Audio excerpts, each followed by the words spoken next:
안녕하세요. 오른의 오홈 최효율입니다. 오늘은 평택 노후주택 인테리어 현장에 나와 있습니다. 전에 한번 소개해드렸던 현장인데 이전 영상 궁금하시다면 여기 링크 들어가 보시면 보실 수가 있습니다. 드디어 4개월간의 긴 공사 끝에 내부 공사가 마무리가 되었습니다. 공사 기간은 총 4개월이지만 이 현장을 담당한 디자이너는 무려 9개월 전부터 현장을 오가면서 준비했다고 하는데요. 담당하신 디자이너 한번 모셔보도록 하겠습니다. 한지혜 과장님 나와주세요.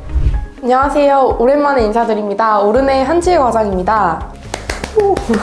동탄 현장에 이어서 이렇게 또 함께 촬영을 하게 됐어요. 내부를 둘러보기 전에 간단한 이야기 한번 나눠보고 살펴보도록 하겠습니다. 요즘은 시골에 있는 작은 집을 사서 인테리어 하시는 경우도 많잖아요. 혹시 그런 경우예요? 이번 현장은 기존에 살고 계시던 집이에요. 벌써 3대째 물려주고 계신다고 하는데 그만큼 스토리가 많은 현장입니다. 공사는 얼마나 준비하신 거예요? 정확히 작년 7월에 고객님을 처음 뵙고 한창 더울 때 공사 준비를 시작하게 되었습니다. 워낙 현장에 이것저것 복잡한 내용이 많다 보니까 공사를 시작하기 전 준비 과정에서 건축법과 관련된 내용을 수월하게 해결할 수 있도록 건축사와 함께 소통하며 사전 준비를 좀 탄탄하게 준비했던 것 같습니다. 근데 공사 기간이 꽤 이제 긴데 고객님께서는 그럼 생활을 어디서 하고 계신가요? 어쩔 수 없이 공사 기간 동안에는 외부에서 지내고 계십니다. 외부에서 생활을 오래 하셔서 고객님께서도 참 힘드시겠어요. 자, 참 많은 사람의 노력으로 만들어진 집인데요. 그럼 본격적으로 현장에 대해서 설명드리도록 하겠습니다.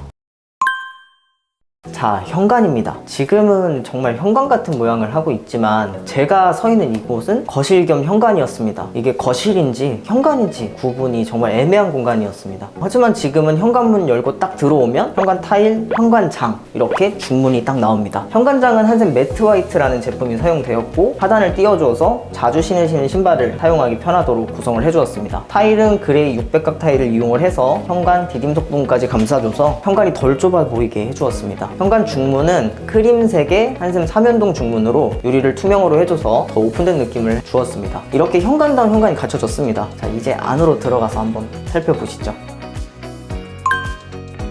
현관을 들어와서 우측으로 들어오게 되면 거실이 이렇게 보입니다. 원래 여기는 방이 있었던 곳인데요. 방이었던 공간이 거실이 되었고 맞은편에는 주방이 위치해 있습니다. 이 거실과 주방, 고객님께서 정말 원하셨던 공간이 아닐까 이런 생각이 들어요. 이전에는 거실은 정말 현관 들어와서 딱 서면 방문 4개 정도 쭉 보이고 TV 걸만한 벽도 없고 소파 놓을 자리도 없고 그런 거실이었거든요. 그런데 이제 가족들이 모여서 소파에 앉아서 TV도 보시고 이렇게 넓어진 창호로 밖도 보실 수 있는 그런 거실이 되었습니다. 집 전체 창호가 이렇게 새롭게 교체되면서 무엇보다 집에 답답한 느낌들이 사라졌고요. 무엇보다 좋아진 것은 단열입니다. 전체적으로 단열이 안 되어 있다고 보셔도 과언이 아닌 집이었는데요. 지금은 이 새로워진 창호와 벽, 지붕 이 안에 들어가 있는 홈 단열을 해주었기 때문에 무엇보다 여름에는 시원하게 겨울에는 따뜻하게 생활하실 수 있게 되었습니다. 맞은편에는 주방이 있는데요. 저희 디자이너 말로는 공사하면서 고객님께서 가장 좋아하셨던 공간이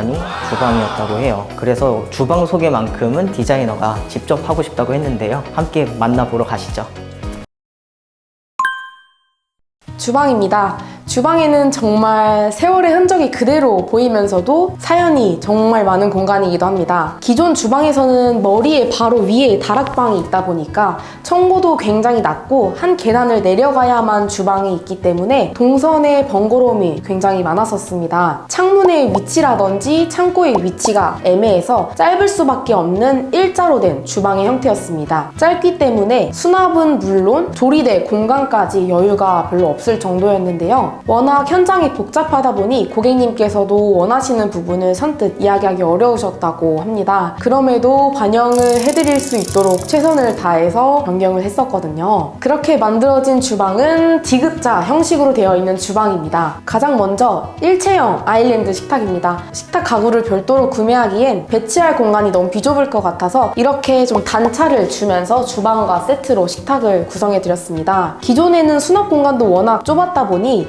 식탁 하부에 당연히 수납 구성도 같이 마련을 해드렸고요. 요즘 주방을 사용하실 때 필수인 요거 식기세척기까지 함께 구성할 수 있도록 공간을 마련해드렸습니다. 그리고 기존에 거주하셨을 때 등도 많이 어둡다 보니까 정말 답답하다고 하셨었거든요. 그래서 최대한 집 분위기를 밝고 환하게 해드려야겠다고 생각이 들었습니다. 이제 주방등과 식탁등, 상부장의 하단에 간접조명까지 과하지 않는 선에서 모두 조명을 넣어드리려고 했고요. 앞으로는 시원시원하고 밝게 지낼 수 있도록 도와드렸습니다. 이제 복도로 바로 나가보겠습니다.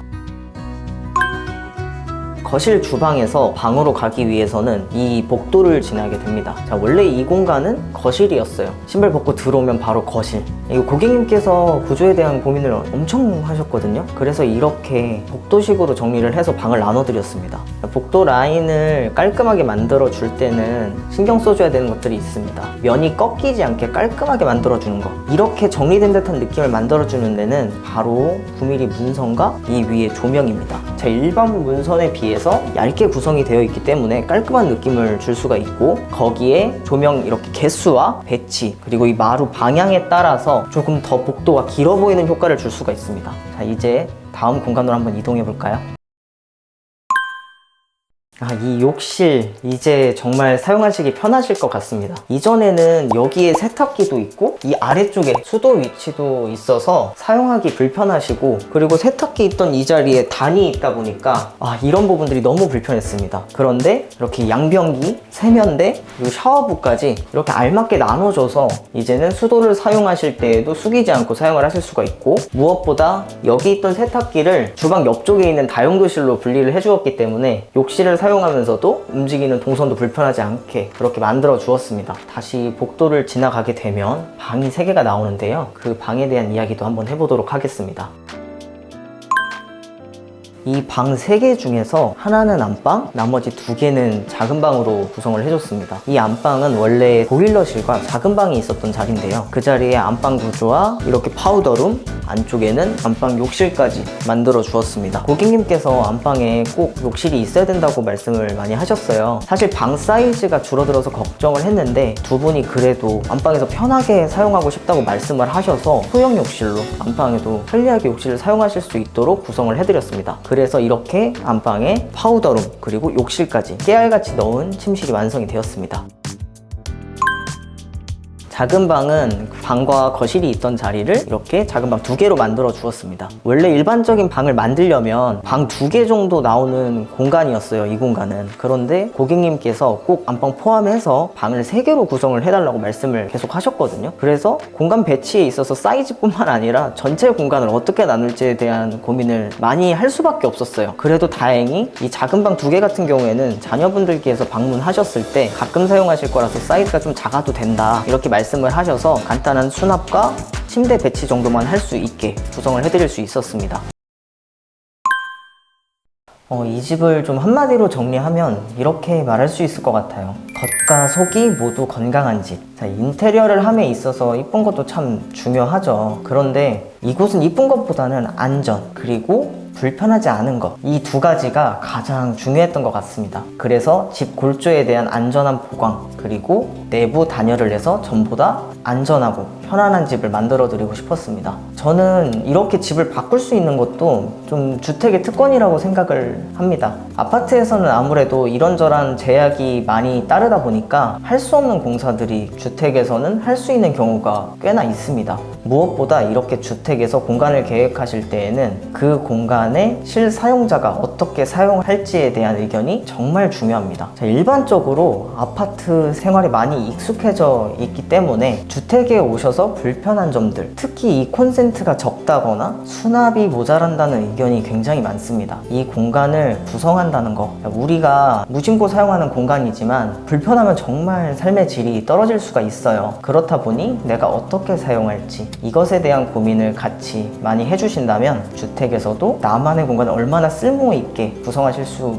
있는지 해결을 하실 수가 있고, 혹시나 집을 지으실 때에도 힘든 집 짓기가 아니라 즐거운 집 짓기를 하실 수 있을 거라고 생각을 합니다. 현재 과장님, 혹시 나중에 이런 공사가 또 나오면 하실 거예요? 앞에서 보셨다시피 불가능을 가능하게 만들었잖아요. 맡겨만 주세요. 전반적으로 보면 정말 어떻게 보면 대공사잖아요, 이게. 이렇게 하게 되면 신축보다 좀 저렴한가요? 아무래도 신축보다는 훨씬 저렴하죠. 신축에는 아무래도 집을 지으면서 들어가는 부대 비용이 많거든요. 이 현장처럼 대수선이 쉬울까요? 아니면 신축이 쉬울까요? 신축이 쉽습니다. 아, 신축이 쉽군요. 아, 진짜 마지막인데 공사하시면서 어려운 점 있었을까요? 이제 막 날이 따뜻해지기 시작했잖아요. 날이 풀린 지 얼마 되지도 않았지만 현장에는 보일러도 없고 빛이 들어오지도 않았던 상태였어요. 그래서 가장 추웠다는 거? 현장 진행하느라고 너무 고생 많으셨고요. 앞으로도 현장 많이 기대하도록 하겠습니다. 자, 오늘 영상은 여기까지고요. 구독과 좋아요, 알림 설정까지 꼭 부탁드리고요. 앞으로도 유익한 정보로 꼭 찾아뵙도록 노력하겠습니다. 자, 그럼 안녕.